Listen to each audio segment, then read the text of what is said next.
life, liberty, and the pursuit of happiness. Hi, everyone. I'm really enjoying this unit because I'm a huge Hamilton fan. So a lot of this information is coming up for me because of Hamilton. So I'm kind of enjoying it. I'm going to go over the Stamp Act and the Townsend Act, 1765, 1767, respectively. And there is a brain pop that talks a bit about the Stamp Act, which is part of the causes of the American Revolution. And it gets pretty interesting, so let's dive right in. So, it taxed. When it says it taxed, the British created this. So, the British are the ones who are taxing everything in North America, right? So, they're not even over here. So, they taxed everything made of paper. And remember, they did this because they were in debt. Britain was in debt because of the French and Indian War. So they needed to make money somehow. So they said, okay, let's just tax everything that's really high in North America. So that way we get money from them because they're the ones who wanted this. And everyone in North America is like, and that we did it. So this would include newspapers, wills, which is a legal document saying who would get your stuff if you passed away, right? And their life was a little bit different back then. Journals and cards. So the British said, we're going to tax newspaper, wills, journals, and cards, to name a few, of the North American stuff. Colonists who are in North America, or in the 13 colonies, a whole continent away, they said that the British passed this law without their consent, without their permission. So it would be like someone coming into my classroom and telling me like, oh, just kidding, you can't use this paper anymore. It's legal now. You can't do it. I'm like, excuse you? I was not even aware of that. So they create this Sons of Liberty.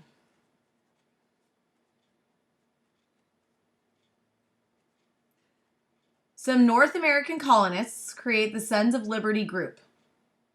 And it's a group of Americans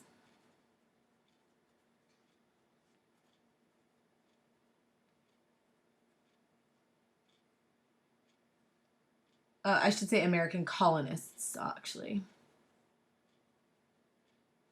who disagreed with British rule.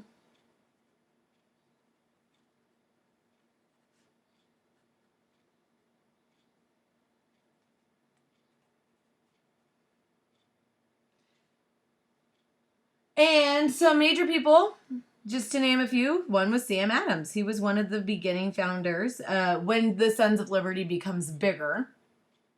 John Hancock, who people say, hey, can I get your John Hancock here? That means signature, so his name should be coming back into play a little later. Paul Revere, who allegedly, we'll talk about that later, shouted, the British are coming, the British are coming. And of course, Alexander Hamilton.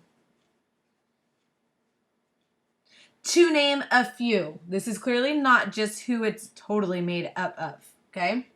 So the Sons of Liberty, they organized a boycott. Remember a few days ago on the page of Tensions Grow, we talked about a boycott to refuse to buy goods or services for a specific reason. So the Sons of Liberty organized this boycott, refusing to buy British goods. So the British sell their stuff over here in North America. The Sons of Liberty get a bunch of people to say, no, don't buy anything. So the British are making no money from this tax, right? Which was the whole point of the tax. They wanted more money.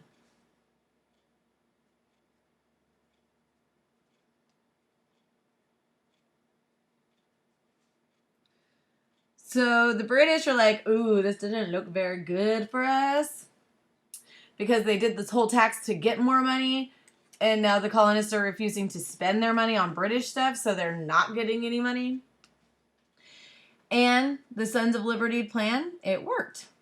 The British government repealed the law. Again, go back and look at that page to know what the definition of repealed, or to take it away. They take away the law in 1767. Look at the time frame, 66 to 67. They are still trying to figure out ways to get money from the colonists in North America. This repealment, though, this victory, gave the Sons of Liberty hope.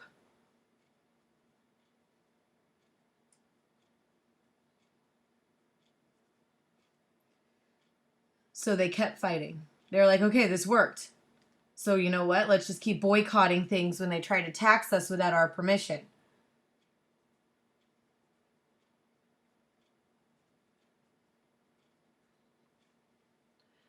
Now, this leads, and I'll leave that part up just a little higher. This leads to the Townsend Act. British still need money. So they're like, okay, we're going to tax you in a different way. Now we're going to tax tea,